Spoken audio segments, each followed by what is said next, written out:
Hello, everyone, and welcome to Inner Secrets Revealed, Kabbalah class with Dr. Gil. Today, we will be continuing last week's podcast, where we went over the different parts of the soul, connecting the divine with the material.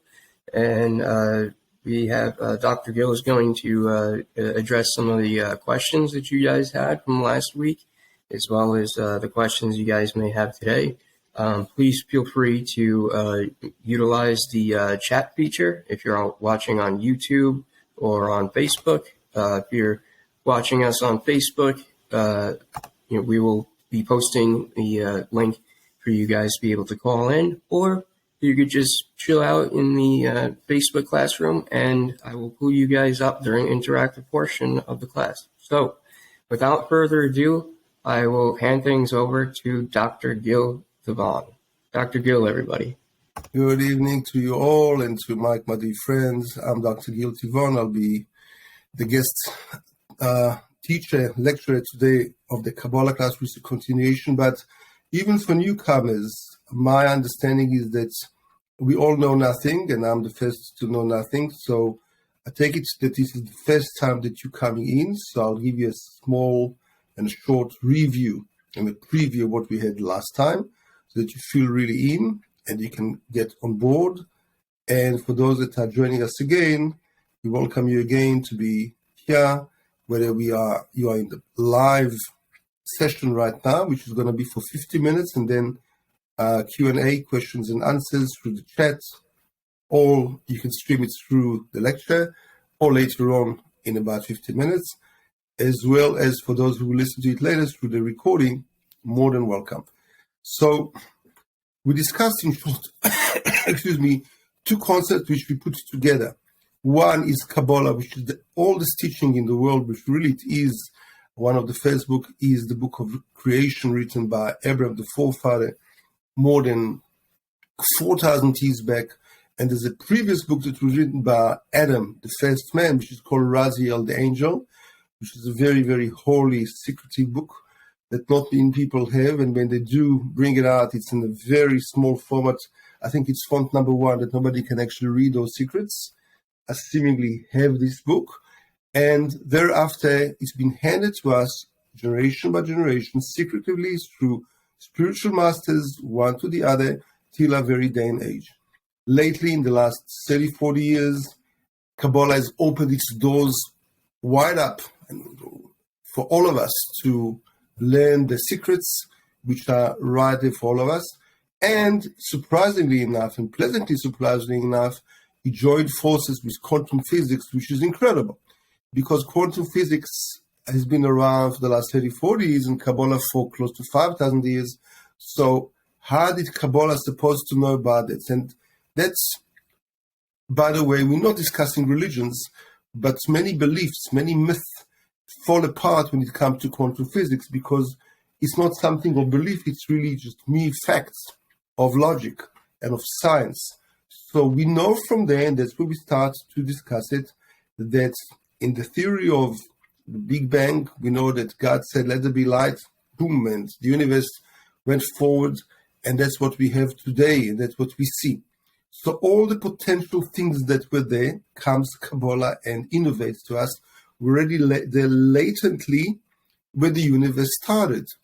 But they come to be after that big statement of the first observer and creator, God himself, had said, let there be light. In other words, light means the light of consciousness. The universe is packed with consciousness. There is no place with no energy, and that energy has got consciousness, which is right through permeating the entire universe. And Stephen Hawking, this famous astrophysicist that passed away and was an incredible genius, the Albert Einstein of our generation, left us with a legacy of a four formula equation that unites all the forces of creation, seeing and saying that there is no other force, there is no other being, there is no other deity, there is no other either good or evil. It's all one being that permeates the universe with consciousness, and that created all the energy that we are all about. And we also, as souls, We are created, and energy by the law of physics cannot be created or destroyed. So once we were created already as souls and came down to this world in a body, as the Bible says clearly in Genesis, and he breathed, he meaning God, breathed into us the soul, the living soul of life, then we become eternal and we live right through different reincarnations. And it's very simple to understand today by the laws of quantum physics. Again, we join forces with Kabbalah because our energy cannot be created or destroyed. Maybe people are cremated, they are buried, we swap a body, we dress up with another body, another life, another time. But nevertheless, it is the same soul that comes again and again to do its tikkun. And tikkun in this incredible word, Tikun, which means reparation of our own soul. So hopefully we're going to get there today and explain what is this great reparation that we all seemingly want to be. What is the great mission, the purpose, the meaning of individual lives, which is customized and personalized to each and every one of us. So hopefully this is where I'm aiming to get with you. So the lecture is going to be nice and slow in a peaceful pace so that you can take notes and take it in. And if you have any questions, please be my guest to write it into the chat or ask coming to the live session at 7:50 Arizona time, which is going to be in about 45 minutes. So again, Kabbalah teaching tells us that everything we see in the universe was already there at the minute, that's the moment of saying go. It was just latent, it was potentially there, but we weren't able to see it because it was dark. That darkness doesn't mean that God didn't only turn on the lights. It means there was no consciousness of ours because we weren't created yet to see and make a difference. The big innovation of quantum physics and Kabbalah is that the world that we see inside ourselves. If there is no observer, if we are not conscious, if we're not aware, we're not mindful of our lives, it just slips by, slips away. We make a whole lot of a difference in creation. We are the partners of God in creation. We are created in the image of God, and we are little gods in our own self. We don't, for 1 second, get confused. Yes, I am created. Yes, I need to sleep. This is my big downfall that I need to sleep, I need to eat, I have human needs. But nevertheless, God is breathing into us this infinite soul into us when we can create our own life. By the way, that means many people live a very passive life or wants to follow others and live in the comfort zone. That's not what creation intended. The intention is for us to be very proactive, create our own lives, use the opportunities that are being sent to us by the universe, by the mind of the universe, as scientists call it, as we know it from the Bible, as God. So once the world was very dark, imagine walking to a dark room, sensing the potential is there, but we weren't able to see it because the light of our consciousness, of our awareness, was shut down. And then the mind of the Ein Sof, and the Ein Sof is a term we use throughout this course of Kabbalah, which means that endless, infinite Spirit, Holy Spirit of God, put on the light of creation with the statement, let there be light, or as Einstein said, it E is equal to mc squared. It has to be involved with light, and activated all the potential into being. But again, our awareness makes all the difference, the world of difference. Our conscience brings things into our own awareness. This is the reason why Kabbalah teaches us that we are partners with God in creation by being aware and conscious about everything we do. The more mindful, the more conscious, the more aware, the more proactive we are in our lives, the more we become partners with God in the creation, in our little haven that we create for ourselves. The universal mind of God has already created, and we give it meaning and purpose for us when we participate proactively in that creation. Now, a short paragraph and a small headline, which I want to introduce the new concept, which is an English concept called sentience. Sentience, which is sentience, sentience. Sentience actually means becoming aware through our senses. Sentience is the ability to sense and to interact. On the one hand, it's wonderful. On the other hand, it's limiting because these are the five physical senses that we use, and through them we feel the world. But feeling the world, feeling with the Feeling, means through our conscience, through our physicality, through the limitation of our five senses, limitation of time and space. Sentience, right? Sentience is universal from the macrocosm of the galaxies that we observe to the microcosm of the atom, and sentience awareness is sensing different objects, different things, people in our environment, and that makes a hell of a difference. So even down to the quantum level, sentience is the foundation level of awareness. It is an essential aspect of our mind. So we were created in such a way inside the physical body, which we want to understand. There was a previous lecture about why are we in this world, but we're going to go deeper into it and understand even better that incredible coherence, or this combination between body, mind, and soul that we are. This is the way that we are created from the word go. Now, in the beginning of Genesis, it's got an incredible statement. I will state to you in the Hebrew, and I'll translate to you into the English. Veruach Elohim merachefet al pnei hamayim. And the Spirit of God, meaning the Holy Spirit of God, was hovering over the water. What does that mean? Again, the word for the Bible in the Hebrew Torah means this is an instructive book for us to guide us spiritually in our lives. It's not something ancient, archaic that happened 5,000+ years ago, however long it was. No, it's something that comes to guide us today, each individually and collectively, how to enact in our lives. So what does it mean? The Spirit of God was hovering over the water. Again, this is not a biblical theological lecture. This is a lecture in Kabbalah and quantum physics. I'm joining quantum physics with us. So what does it mean? It means that the mind of God activated everything in the universe. One observer, only God. We weren't there yet, not in spirit, not in soul, not physically, of course. As we understand it from a human perspective, one Ein Sof, endless, infinite being, activated everything in the universe at that moment. And infinite made it all to come into play after creating it in the Big Bang, creating time, space, and all the physical reality that we know of today. So this is incredibly interesting, and we should also understand that previously, in the previous lecture, we discussed the fact that there's so many concepts and parameters scientifically that are so exact and limiting in this world that scientists came to the one conclusion, which is a necessary conclusion. This universe was designed with a great purpose. It's not by accident. Yes, it is mind-boggling. It's above imagination. That's true. But it was designed. What was designed for? This entire universe. And again, I don't know that we are the only people in the universe. There can be many aliens out there, and it's okay. But from my perspective as a human being, so Kabbalah teaches us we are the crown of creation. We are the only beings in creation with free choice. So this entire universe, this background, was designed especially for us to come and to be and to love the way we are today, which is mind-boggling to understand from a human perspective.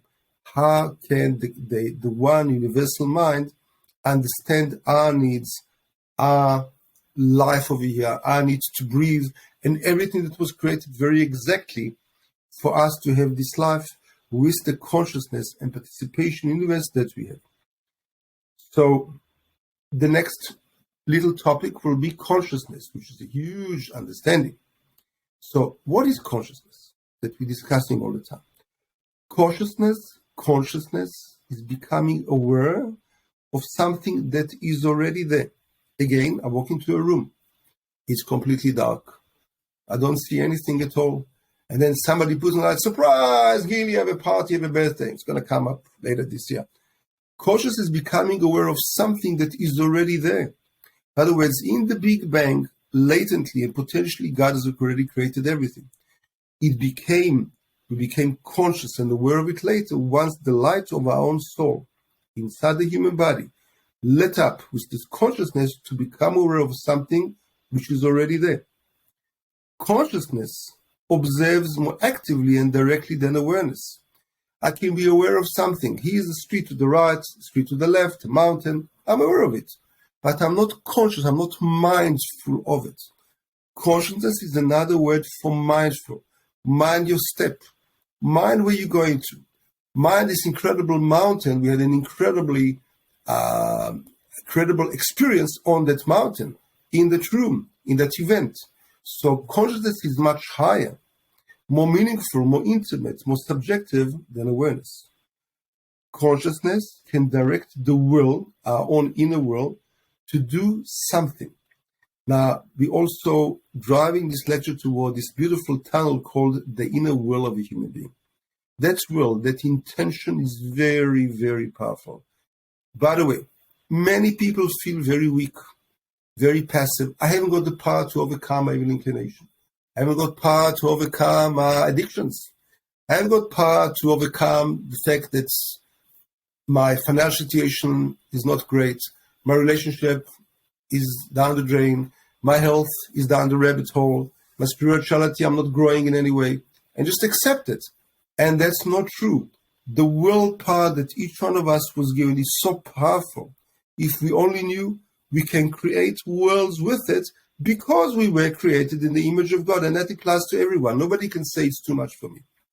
The evil inclination, those urges that people have, a crave for this, a crave for that, a crave for addictions, a crave for sweet tooth, a crave for a beautiful chocolate cake, whatever it is, these are only craves, but they're far too lowly to become willpower, a feeling. So don't get confused when you feel that urge, when you feel that crave. Say, I'm much more than this. I'm a feeling, beautiful human being who's got incredible, superhuman willpower. And I can achieve anything if I just decide and commit myself to that willpower. This is, by the way, but it is very important for many of you that are watching, and we know that will really use this as the first step towards your own liberation and freedom. So let's just summarize. You have an awareness. A higher level of this is being conscious of it. I see the mountain, yeah, but now I'm aware of it and I'm conscious of it because I went up the mountain, I climbed it up, so now I have an ownership over climbing that mountain. And in order to get up there to the heights of my motivational goal, I need a willpower to drive me there. And all of these were given to you, they are God-given gifts to each and every one of us, to just know that you can use it if you want it hard and strong enough. But that implies that there is a thought and intention behind that statement, let there be light. Now, again, it's not just a godly statement, the mind of the universe, let there be light, and leads up to the power of our awareness and consciousness. We must do it ourselves. We must be proactive in our own life to light up our room, our darkness, our inner potential, latent potential, to wake it up, to bring it to life over time as we go through life. This intention, this intent, activates forces within creation. These forces, by the way, for those of us that are scientists that want to research, want to know if I'm speaking to the point, they are called in quantum physics by the name of bosons, B-O-S-O-N-S, bosons. These are the forces that activate the light, the consciousness, from us, from a human perspective. In other words, there's a thought. I must add to it my intention. Intention will be, for example, what do I want to accomplish the next 5 years, the next 1 year? When you want to get married, when you want your health to get better, when you want your career and finances to get better, where do you want to grow? That's your intention. So it's not enough just to cultivate a thought, to be observant of a thought. You have to have an intention. And then you have to positively use active forces within yourself to culminate, to bring about, to accomplish that which you want to accomplish. And then when these lights are turned on, it wakes up inside us all the potential that was dormant in creation till now. So far, I hope it makes lots of sense to all of you. Let me just see if I have to let anyone into the room in the meantime. Just have a look at that. People that wanted to come in, I see that are already in. So we are We are good with that, so we can carry on. Very good. So now, God, this is very important because many people wonder, and I had a good friend of mine in South Africa who was a priest, and he very much wanted to understand the name of God. The name of God, or the Lord, as is written in the Bible, in the original Hebrew, is Havaya, which means it's a Yud and a Hey and a Vav and a Hey. And he went to different kind of priests and pastors, etc., people that are very learned in the academics, theologists, and nobody could really, and this is a real story, nobody could actually tell him what does it mean. It's just a name. So at the end, he said, well, I can't find real answers over here. Let me go. I'm going to ask somebody who is fluent in the Hebrew. He asked some people who are fluent in Hebrew, they didn't know either. So he went into a synagogue and he asked a certain rabbi. And the rabbi told him, well, it's very obvious. Every child knows that Havaya means he was, he is, and he will be. One, before creation. In other words, somebody asked last week, if Mike remembers, my friend, that, well, who created God? Or when was he created? That statement actually implies that we do not understand the essence or the will of God. God created time. He is above time. He was, he is, and he will be. He was at your creation, when you were born, at your conception. He was when your parents were created, and before all your ancestors. He's with you right now, wherever you're holding, and he's going to be there in 20 years' time. He's already there. He's above time. Does that mean, by the way, that he knows what you're going to choose? Absolutely yes. Does that mean that he's forcing your hand and telling you what to do? Absolutely not. How is it possible? Well, if any of you have a little child and you know the nature of your child, you know ahead of time exactly what he's going to do, exactly what he's going to say, because of his nature. So God coined into each and every one of us a certain nature. And by our nature, we're not forced to do, but it's very difficult to do against our nature. Let's start tonight a new thing, which is to surprise God, surprise him by working against resistance, working against our nature. We don't have to shout. We don't have to be aggressive. We don't have to be going to addictions. We don't have to listen to our different kind of urges and craves. We don't have to. I can choose to surprise myself, and even God, because that's my free choice, says, I want to be above time, above space. I'm not going to be limited by 5 seconds. You know why? Because I'm a spiritual being that is having a physical experience. Again, I'm a spiritual being that is having a human physical experience. Not the other way around. I'm not a human being, physical human being that has got a spiritual experience once a week and a half, Kabbalah. Yay, no. I'm a spiritual human being that came down to this world to enjoy a physical experience for a very good reason. God doesn't waste your time. So let's see what it is. So before the creation, right, there was only God.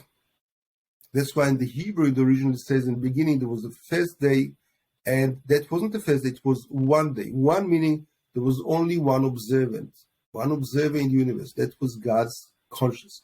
And that's what quantum physics says as a fact. We don't have religion for that. Later on the second day, we created the angels, etc., till man, Adam and Eve, were created on the sixth day. So before creation, our souls, and later on, our physical bodies were created. But before that, God was, is, and will always be one. One with himself, one with us. It's a unity that is not being dissected to other. You can't say God is merciful and courageous. So what is he? This or that? He's all of this. Analogy to this, we see with water. People love watching the sea. It's very romantic and very peaceful, very calming. Why? The reason is because when you watch the sea, when you observe the sea, it's got endless potential. It can be calming, you can swim in it can be cold, it can be a tsunami. You can create electricity out of it. You can create anything you want with it. It can be completely stormy. So all the potentials are there. And when you look at the surface of the sea, you see nothing. The entire inner world of the sea, the fish world, is completely secretive, hidden away from our sight. This is exactly a beautiful analogy in our world for this mind of the universe, for God. In other words, all the potential is there. Everything is possible. But at the same time, there's unity in that wonderful sea. And this is why scientists call it the quantum sea, because it's exactly like a sea. All the potential is there, possibilities are there. We just have to use and to choose one. Once the mind of the universe, God has created our souls. Again, this is quantum physics today, not only Kabbalah religion. We become godlike, become divine, and we can potentially be eternal just like God, meaning that we can transcend space and time and our mortal life through our soul and spirituality. For example, faith doesn't have time and space. Trust, if you trust your parents, your spouse, your significant other, doesn't have to be with space and time. It's not limited to anything. Love is above all. It's not limited to space and time. So many things in our life, faith, trust, love, these are concepts which we live with, which are the most important things in our lives, which are over and above and are not limited to space and time, very much like us. So to summarize this little section, Ein Sof, which is the endless mind of the universe, God, intended and brought into creation and being this creation just for us and us also. It is how the willpower of the mastermind initiated it, and we are required to do its fine-tuning. So why are we here? We do fine-tuning. For example, there was a great dialogue some 2,000 years ago, and it's by ancient old sages of ours, between whose actions are bigger. So the emperor of Rome, and we have it written in the Talmud, was invited to the house of a great sage. His name was Rebbe Akiva, and he asked him, tell me, whose creation is bigger, man or God? So Rebbe Akiva said, man. He said, excuse me, say again. So he expected very much for this old sage, giant of spiritual sage, to say God's, but he answered surprisingly, no, man's actions are bigger.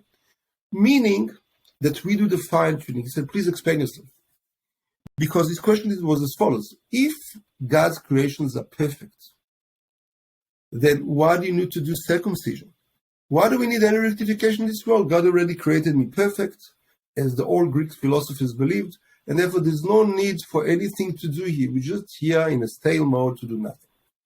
But Rebbe Akiva smiled and called his wife and he said, please serve the emperor of Rome an uncooked grain of corn, to which the emperor of Rome spit it out of his mouth in disgust and said, can't taste this. This is terrible. Okay, but it's the creation of God. What do you want? Now bring me please the corn cake that you made, my darling wife, which she did. And that was incredibly tasteful and sweet, like honey. So, of course, God could have created everything already perfect, but he left us space to do our job, to participate, to be part of creation.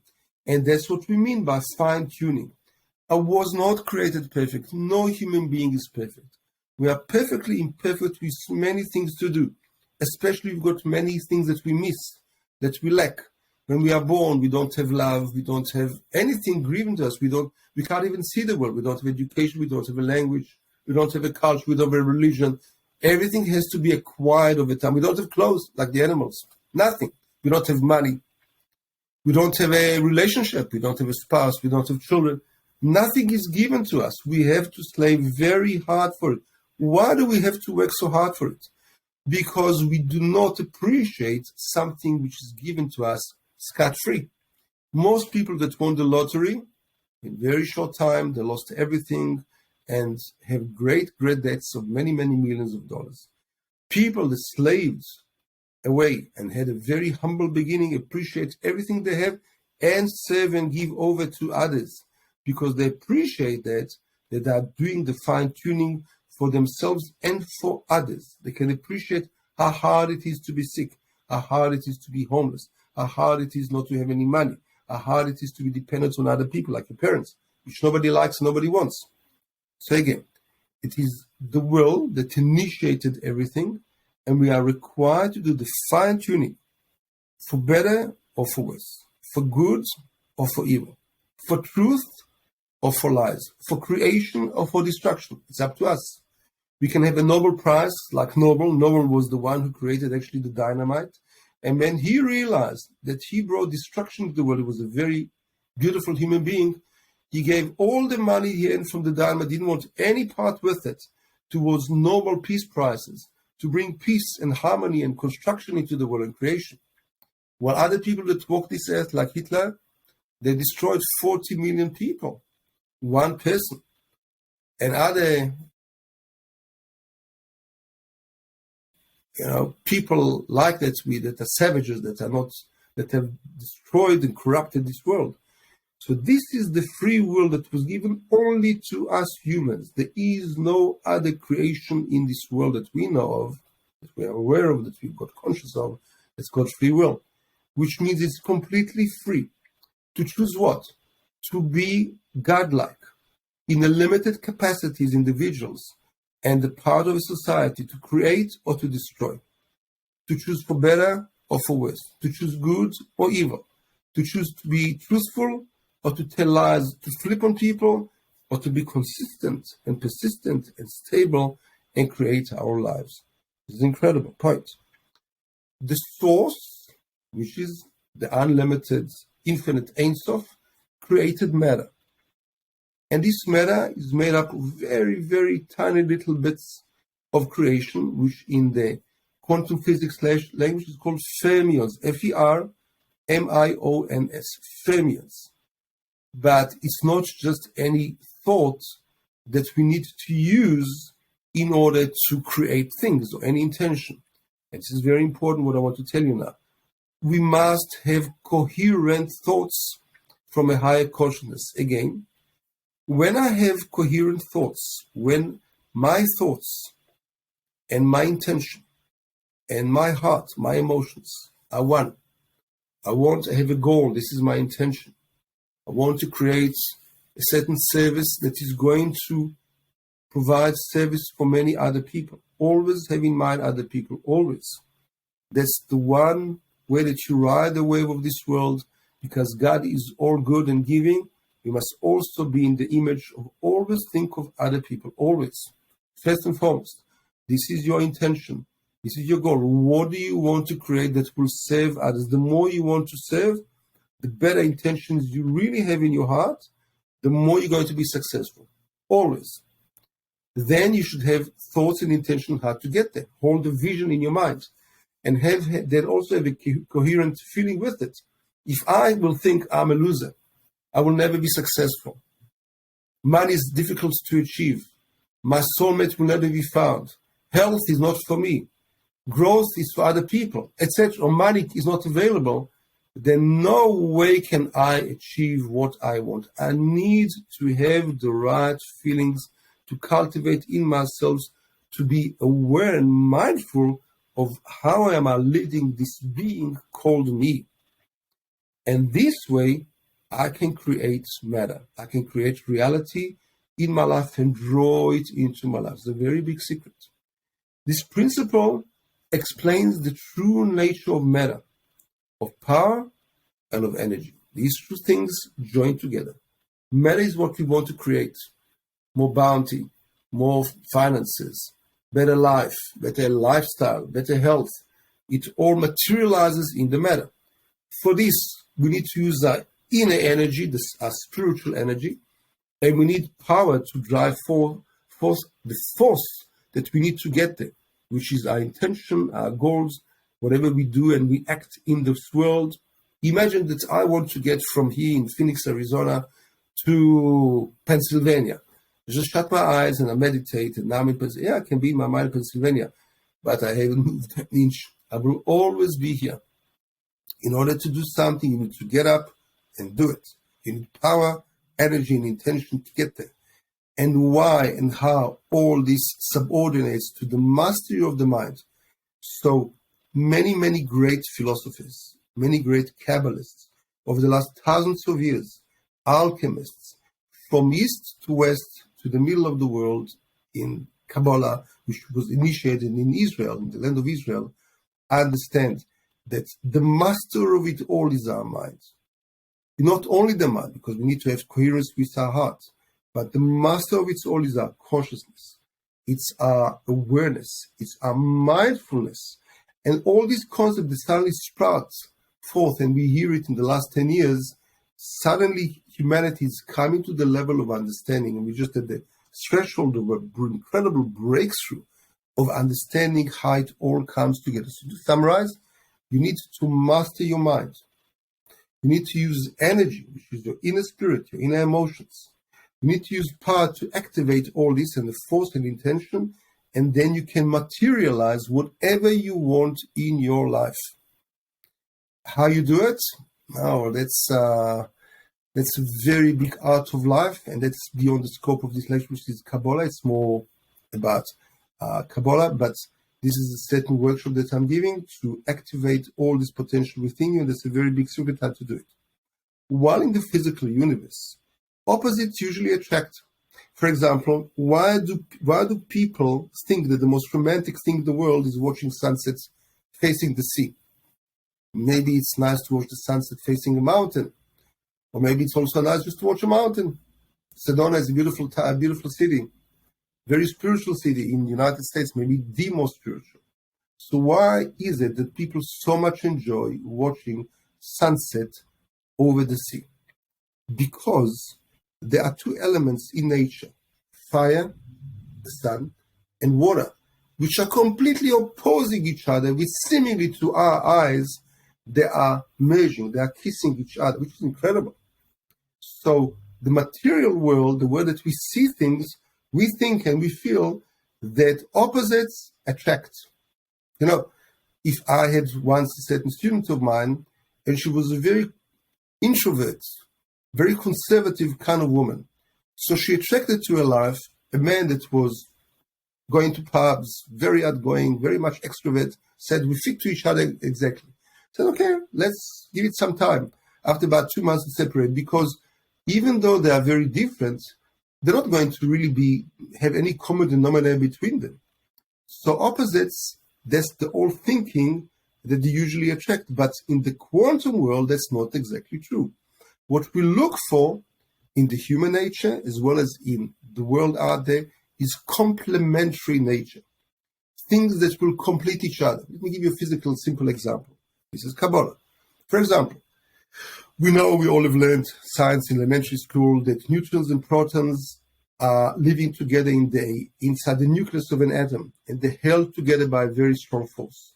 It's very similar, but they've got different charges. One is neutral, one is positive. So they complement each other. They don't negate each other, not opposite to each other. They complement each other. Electrons, they complement each other. They are being held by electrical attractions and force. They just complement each other. Human beings, if you look for somebody that's exactly opposite than you, you're very short, she's very tall, or the other way around, usually. You are very outgoing and she isn't. You are very much yin and he's very much yang. It's attraction through the opposites, but it's not going to really hold for a long time because you don't complement. Complement means we found a very large common ground, plus the fact that we enjoy whatever each one brings to complement it creates a bigger whole than each and every one of us. This is where I'm driving very specifically and intentionally the Kabbalah lecture, because we're going to learn over and above 7 chakras, which everybody knows about, and those that don't, you're welcome to read in Google. So in Kabbalah, we have 3 lines in the Tree of Life, which we're going to talk about soon, next lecture, which means one is the yin, one is the yang. One is the force of giving and compassion and love and being proactive. The other one is being reserved, passive, recessive, and limits. These 2 forces are complementary to each other. Seemingly they are opposites, but they not really are. They are complementary. If I come to this lecture and I haven't prepared, I didn't have time to prepare the material. As you see, it is very well prepared. I don't have what to give you. If I don't nourish my own soul, my own spirit, my own inner banks of knowledge, I have nothing to give. So giving myself seems to be very selfish. Giving to others seems to be very selfless, but I've got nothing to give if I didn't learn. If somebody does his first degree BA, they can save humanity with a BA or BSc.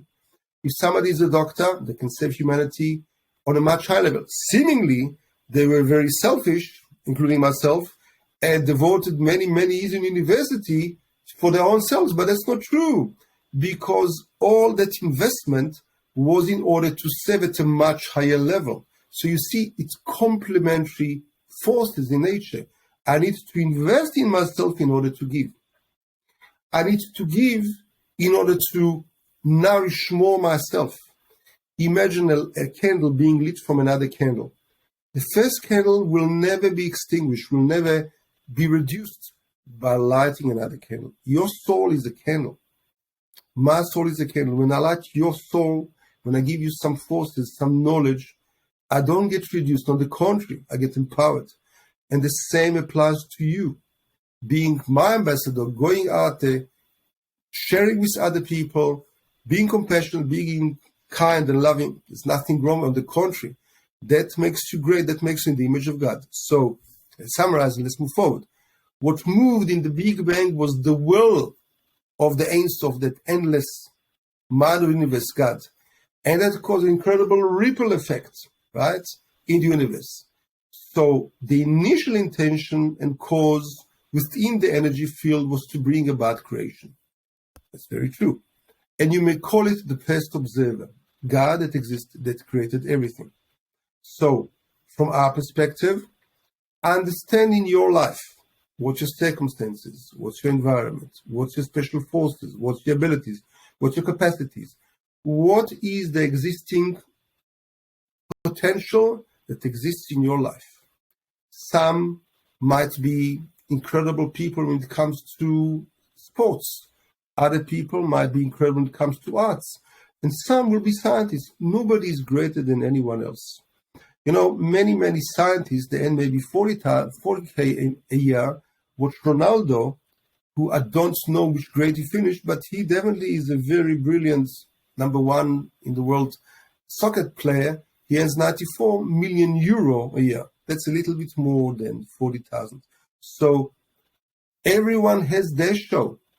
When a few years back, I was the coach of a very top soccer team overseas, and not the physical coach, but the spiritual, emotional coach. Very young guys. And I was called by the physical coach who introduced me to a certain guy. And he said, he is a very brilliant person. He is incredibly brilliant. He's talented. You just don't know. So I come from the academics and said, well, I started to speak to him on this pharmaceutical kind of language. And the guy looks at me, no comprendo. I don't understand what you're saying. And he said, oh, I understand. He is not a genius when it comes to it. He is a genius in soccer. And he really was. He was a team player. He could do any role on that, on the field. And years later, he became one of the greatest soccer players of that country, which is incredible. So you must find out what is your potential. Then put into it your awareness. And then put into it your consciousness, which is your mindfulness, to become and to activate that great potential. The intention of yours should be, let there be light, the light of your consciousness, the light of your awareness. And then with the right intentions and the right force that you're going to put into it, you are going to create your own life. So this is what God meant when he said, let there be light, and there was light. Now, very interesting, when we want to use witchcraft or white magic, because we don't use black magic, we usually use the two words abracadabra. Abracadabra. It's a beautiful English word, abracadabra. But seriously, it comes from the old Aramaic, and Kabbalah explains these words. Abracadabra means in the ancient Hebrew, Ebra kedibu, I'm going to create with my own speech, with my own power of speech. I will create. So we were given this incredible thing called language. Animals speak. We don't understand them very well, but the language is very primitive, very basic. We've got so many tongues, so many letters that make up words and concepts which can be very, very spiritual and elevated. We can create with our speech once we have the intention, the right coherence with our heart, we can create that way. So instead of moving forwards, I want you to a little bit elaborate on this and have a look. I want to ask you a question. Right? I want to ask you a question, and I want to try and hear what you have to say about it. Look, if I want to express to you with my body the highest form of my physical energy, how will I express it and how will you understand me? What do I mean? I want to tell you I'm very angry. I'm agitated. I'm frustrated. I had a very rough day. Thank God I didn't. But let's say I did. Which part of my body will show the highest form of energy? Energy, we're discussing energy and intention of my physical body. And after great thought, Kabbalists came to understand and brought it down, even in our generation, that the right clue for this is our speech. Our speech can say, I'm very angry. Because if I'm going to do this pantomime, I don't know what you mean by that. But I'm going to say exactly what I mean. I'm very angry, I'm very frustrated, I'm resentful, I'm vengeful. You're going to understand exactly. Let's go the other way. Let's go from top to bottom. I've got incredibly spiritual ideas I want to convey to you. The spiritual ideas are faith, love, Ein Sof, right? Creation ex nihilo, out of nothing. So all these concepts are very aloof, very high, very elevated above normal grasp of human beings. It's a different language that we're learning in Kabbalah. I'm going to do it in the most physical form. What is the most physical expression of my spiritual understanding? And the answer, again, after a great deal of thoughts of Kabbalists, that brought it down in our generation, is again my speech.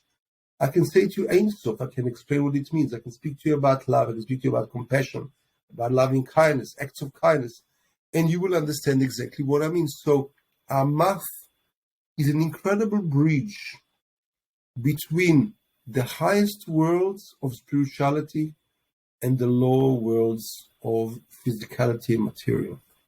Our mouth is that bridge which can be a transformer, can transmute, can join these two forces. And that's why when you speak, really watch your step, be very mindful. Our mouth should not curse. Our mouth is a very holy place when we express who we are. When God said, let there be light, watch in the entire Bible, there is never one curse of God that he uses bad language. He doesn't do that. He can afford because he's God, but we create in his image. When we use foul language, when we use cheap language, then we lower our entire human being, because this creates ripple effects in the entire self. The Holy Zohar says that our skin is an analogy to the sky above us because it's stretched all around our body. When I speak, it creates a ripple effect throughout my body. If I shout, if I'm aggravated, if I'm crying, it really shakes me up. So watch very carefully what you create within your body, because within your speech, because that can change the world. And as the wisest of all men, King Solomon, said in Proverbs when he said, life and death are at the hands of the tongue. That's the exact translation. Depends on how you say it. So I hope what I said was in emotional intelligence. It was in such a way that it made sense to you. I'd rather say less and you understand it than say more and you say, I can't understand this gentleman. Now opening to your questions, especially Mike, if you've got written questions that I'm not able to see, and you as well, those that are participating live in the session, please go ahead and ask. We've got a few minutes for your questions. Go ahead and share your questions.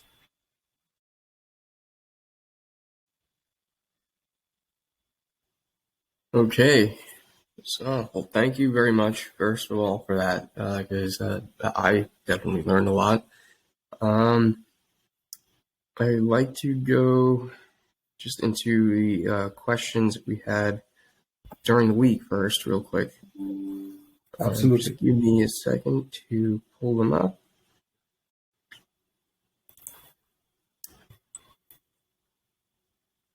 Okay. So there was one person who wanted to know, basically,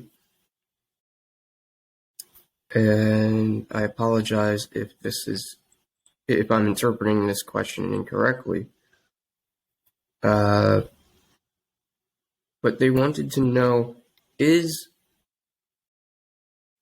Kabbalah something that has been distorted or changed over time? In the sense that has there been more than one type or form of Kabbalah? Very good question. So, like anything else, which is a very good question, there are different spiritual masters over the ages. Till our generation, there is only one form of Kabbalah that was handed down to us. In our generation, different people wanted to take it their way, very much like you have in the Christian world, you have Baptists and Catholics and Protestants, and each one interpreted differently, and each one believes sincerely, and I'm being very respectful, that their way and their interpretation is correct. The same applies in Judaism. You got Reform, you got Conservative, you got Orthodox, you got Secular, and each one very much believes in their own way. And the next generation is going to believe even more. So also in Kabbalah, there are great spiritual masters that handed down to us exactly to the T, exactly how it should look. And we got very exact books, because in many ways, this is the great interaction between spirit and body and soul, and it has to be very exact. But some have taken it in another way. Some made of it a business, where they use it in a very cheap way to the masses and showing the wrong side of Kabbalah, what it is. And I've spoken to some of my spiritual mentors as well, that I've learned many years back with, and they complained and they cried and they grieved heavily about what's going on in our generation. So you see also around Facebook, different people say, watch out, Kabbalah, cautiously, who's teaching? And I've asked over 5 times the same person this week, so excuse me, sir, where did you learn? Asked it very nicely and respectfully and gently, but I got no reply. So when you get people asking, I'm an open book. For example, I learned by great people. Few of them already passed away. One's name was Rav Kaduri, who was the giant of Kabbalah of the previous generation. When I came to learn by him, he was already in his 100 plus years. And I was privileged to be with him only a few years, and then he passed away. Others, some of them are still alive, Rabbi Tzio Mutzafi and other very big names that are very well accepted and have got handed it down for many, many years from the parents, from a previous generation, exactly how it should be done. And I'm sure that the question means, especially when it comes to Rabbi Ashlag, right, which is many centers were opened there. So I will not speak the ill of any person, but what I can tell all of you is be very, very watchful. If the point of learning Kabbalah is to extract money out of you, if it sounds very much open to the masses and very cheap, then you know it's not the right thing. It's like going to buy online something at Alibaba, right, for $2, but you can go to any shop around it will be $200. So what you pay here is not because it's different. It's quality. It's a label. It's a different quality completely. It's a value. You pay for the value. If you find that it's very, very cheap what you're being taught, and it sounds wonderful to the masses, but it's not no inner value, doesn't change you, then you should be very cautious about it. And you can always email me or Mike, and through Facebook or through my own email, which is my first name, Gil. I'm putting it up in the chat. It's going to last there, giltivon@gmail.com. And if I'm able to help you with that, I'll be more than happy. Thank you. Mike, next question. Anyone else from the audience? Please go ahead. And just checking the live chats right now. See if there's any questions. Nobody yet. Not quite.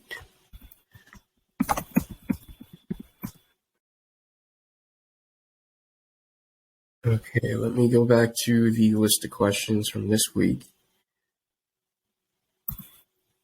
Let's see.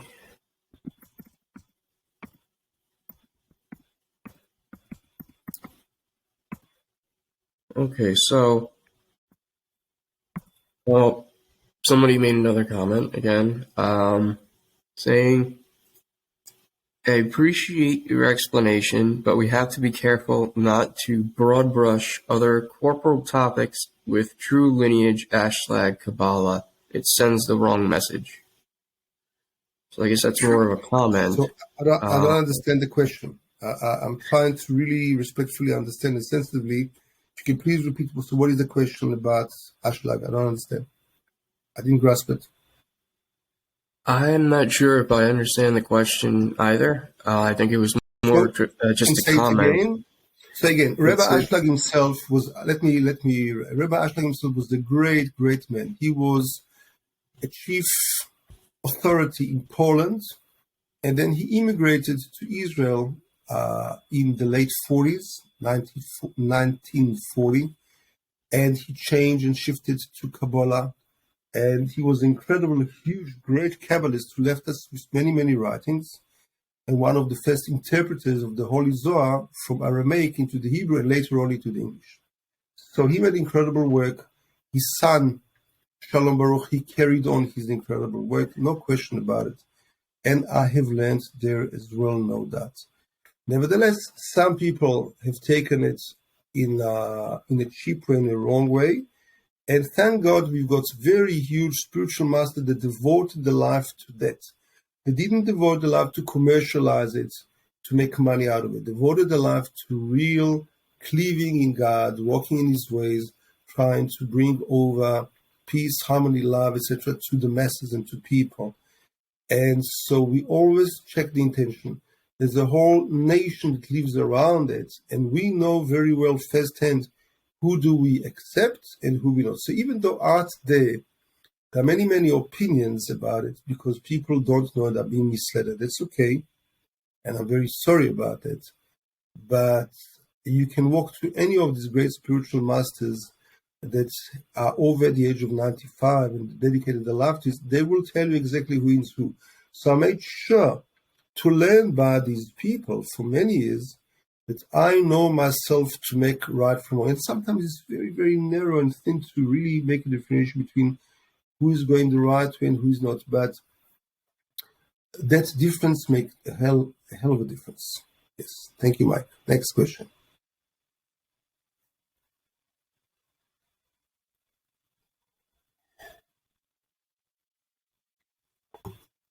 Okay, here we go. Okay, so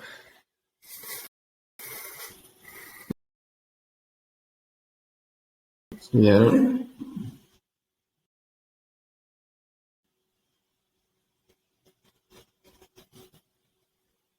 All right, let me see if there's any questions. If you guys have any questions, just please leave them in the absolutely. Chat section. You can either take off your mutes and ask, or you can write it to the chat. Whatever makes you feel comfortable about it. I don't bite usually, and we're here to learn together and understand that your questions are incredible because I have to really scratch my brain and try and understand your question, therefore give answers which you are really meriting many other people with your questions. So the questions become public and they are very important, and this way you're really contributing to the knowledge of the many. So please go ahead. Okay. Oh, somebody typing. Okay, very good. In the discussion. In the meantime, Mike, if you got any question, so we'll give it another 2-3 minutes of questions before we call it a night. Okay. Well, actually, I just want to see what this person is asking first before I go into more questions, because I'm going to stay It's on in the topic. chat, Mike, or somewhere else? Because I'm looking at the chat and I myself cannot see the typing, so it must be different. No, it's not on Riverside. This is on Right. Facebook. They're messaging me privately. You see? That's great. Okay, I see. Okay, so they wanted to know, besides Abraham, Yes. who are the major forefathers of Kabbalah? Not of religion, but of Kabbalah itself. So I guess who, or I guess the way I would phrase it, where or what is the source of Kabbalah? Right. So the first person that actually actively engaged with Kabbalah was the first man, which is Adam.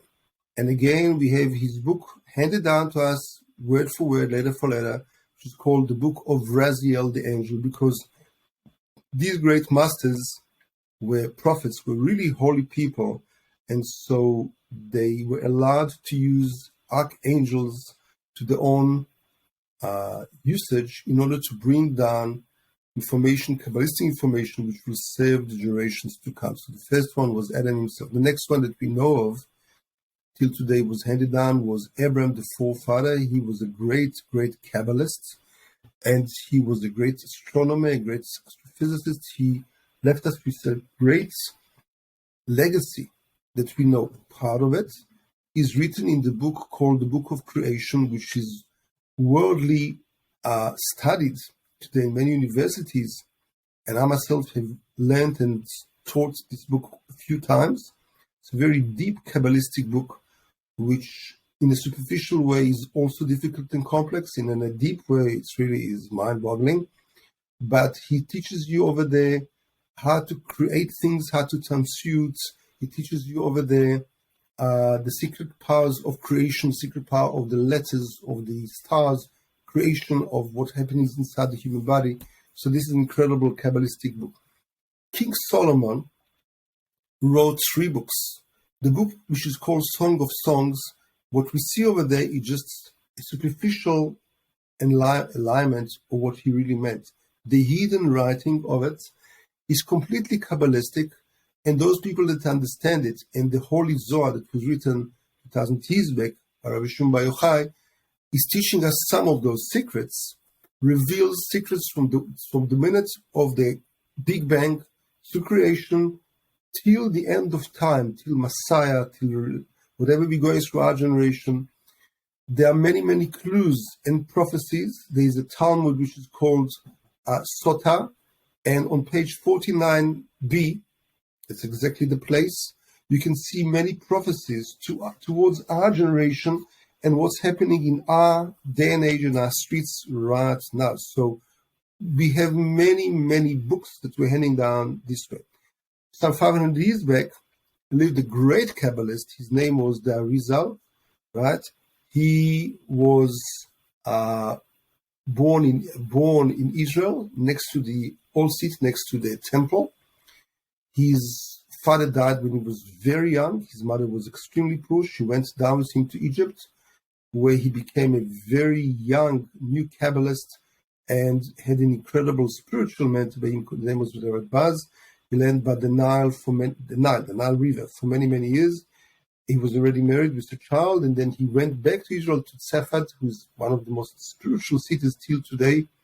And there he met his great student. His name was Chaim Vital.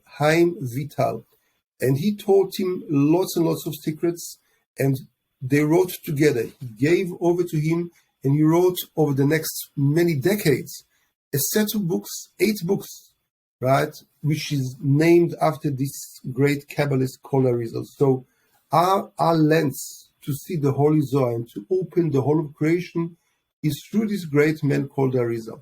Later on, in our generation, some 50 years ago, walked this earth, as I said before, this great Rabbi Ashlag, and he brought down incredible knowledge of Kabbalah. And I have most of his books with me at home, studied most of them. And this is not an easy, self-autodidact kind of books. And it's very interesting. We can learn many courses today online. Kabbalah, you cannot just learn online. You need the spirit of things. You need somebody to give it over to you to feel how it feels. Like judo. You cannot learn judo online, or qigong, or yoga. You need to practice. You need to see driving. I can't learn online driving. I need to get into the car and drive, flying. So the same is Kabbalah. You need to learn it from a teacher. It's learned by other great spiritual teachers to feel and to see how it's handed down. What are the important things? What is the body language? How serious? What's the value that the teacher is giving to those aspects that they're coming to your awareness, to your consciousness. Right. Mike, if there's another question, great. If somebody wrote it, if not, we're going to call it a night. You tell me.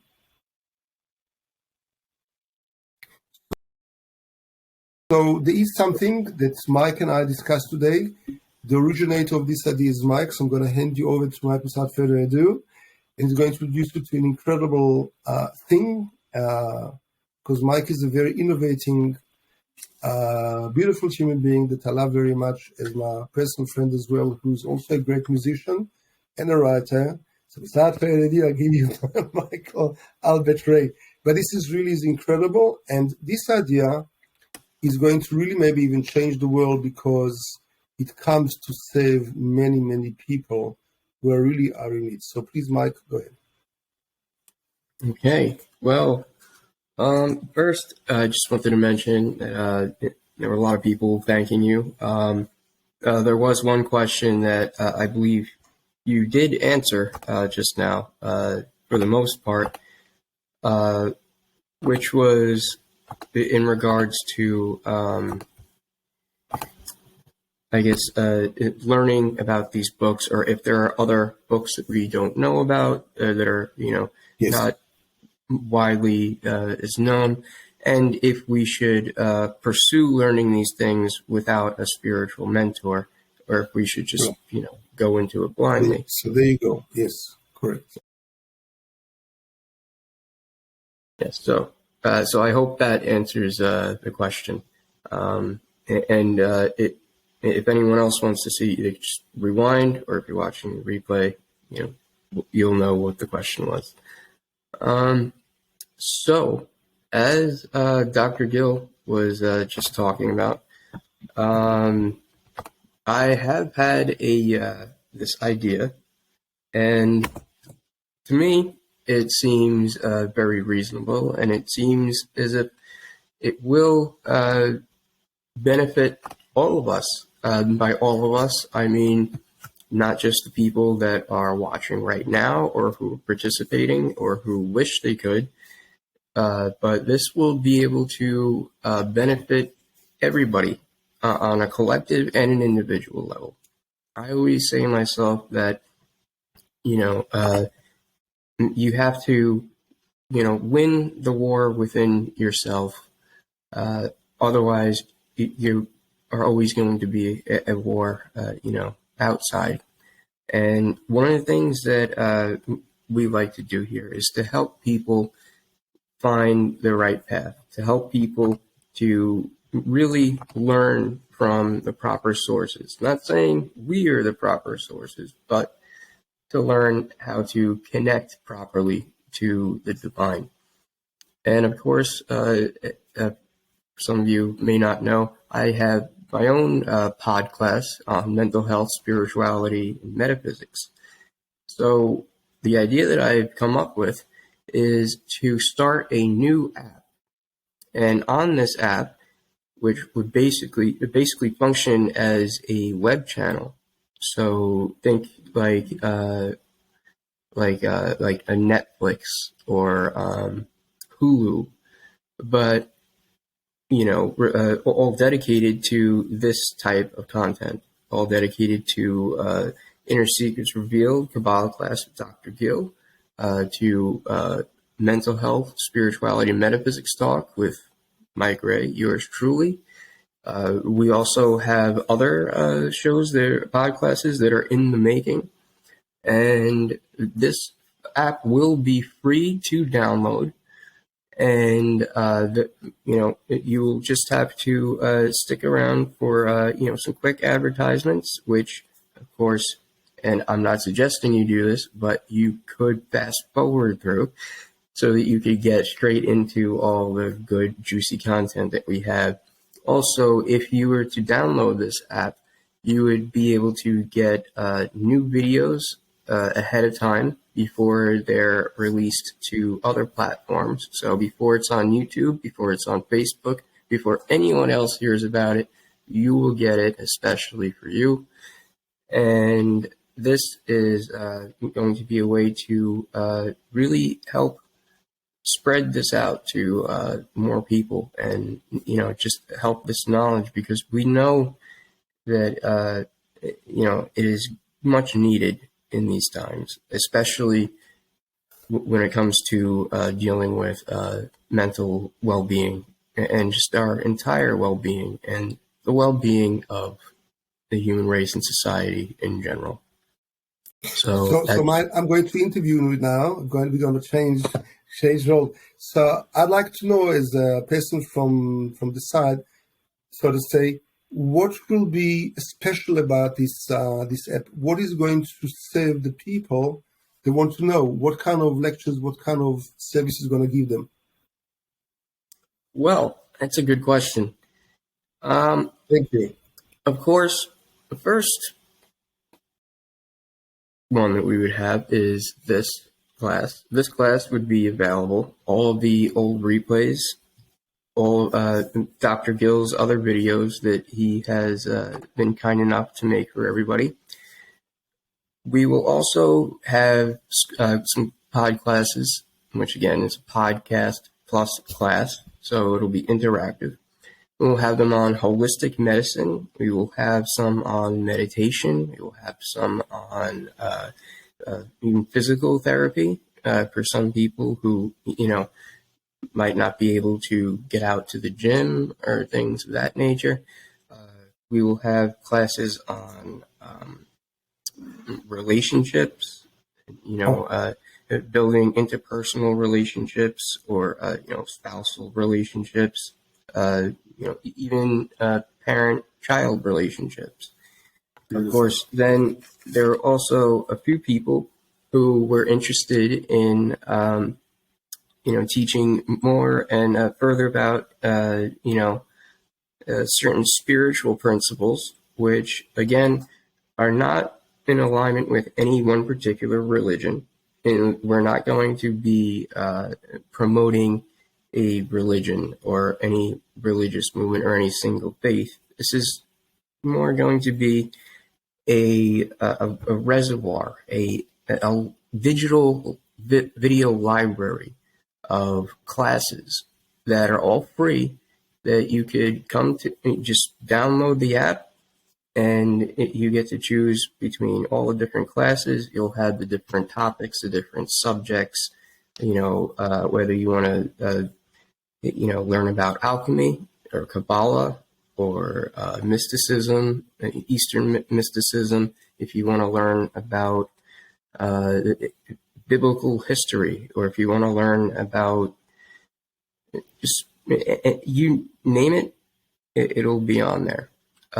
Especially something I'm very excited about is I have an individual who is working on creating this podcast to teach the differences between magic, meaning like, pulling rabbits out of a hat, and magic spelt with a K, which is a little different, and the different types of magic. So something I've always been very fascinated with is people who use sleight of hand, people who use cold reading. I guess some people would call them charlatans, who will use these tactics to say that they could possibly connect, to a deceased loved one or relative of yours, or that they could tell you your future, or they could, read your palms. Well, there definitely is something to that, but how do you know if you are truly going to somebody who knows what they're doing? Well, thankfully,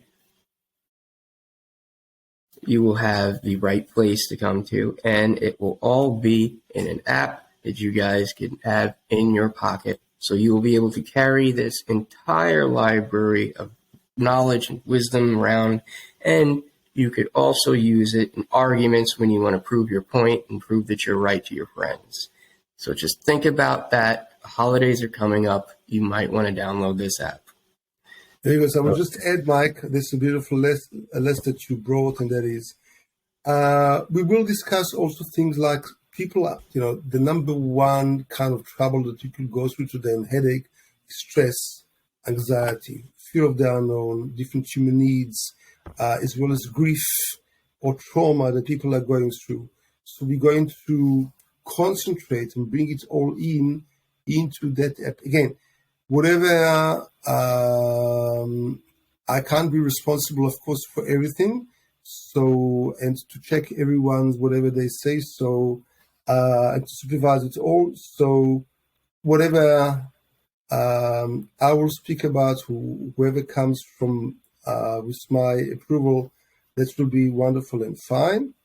The other way about it, and one of them will definitely be, as Mike recommended himself, my wife, which is Dr. Shirley Regev, who is over and above qualified with many years of experience, as well as Mysticism and Kabbalah and 2 PhDs and 7 books written.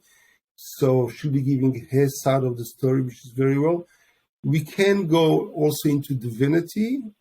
We can go also into different kind of readings, etc.